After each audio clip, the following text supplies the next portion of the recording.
Dentist जब तक कोई बहुत माहिर डेंटिस्ट ना हो ना, इलाज नहीं कराया करो उससे।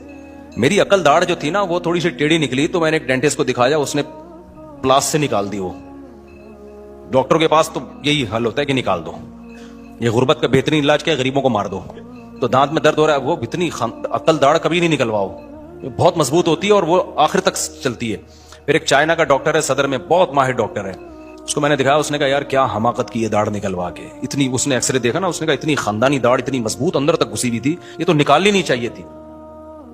लेकिन उसके निकालने से अब वो पीछे जो उसके बाद वाली दाढ़ थी ना, फिर उसमें दर्द शुरू हुआ, तो मैंने उसी पुराने डॉक्टर को दिखाया, उसने बोला ये भी निकाल दो।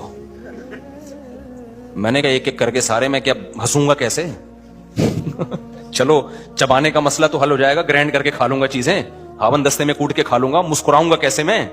और उस वक्त तो मेरी शादी भी 3 थी, मैंने कहा रिश्ता कैसे लेने जाऊंगा मैं, मुझे तो ये भी एक टेंशन थी। तो मैं फिर वो चाइना वाले पुराने डॉक्टर के पास गया, उसने बोला भाई ना वो निकालनी थी ना ये निकालनी। उसने कहा जो नेचुरल दांत अल्लाह ने दिया है उसका कोई ऑल्टरनेट नहीं हो सकता, उसने कहा किसी कीमत पे नहीं निकल, हत्ता इम्कान कोशिश करो कि इसी को रिपेयर करवाओ। फिर उसने, अल्लाह का शुक्र है, वो जो दूसरी दाढ़ थी ना उसको रिपेयर तो कर दिया, लेकिन वो पीछे उसको सहारा ही नहीं मिल रहा ना। अब मैं उसके पास जाऊंगा कल, बोलूंगा या तो भाई पीछे कुछ लगा दे, टेक तो लगे ना दांत को।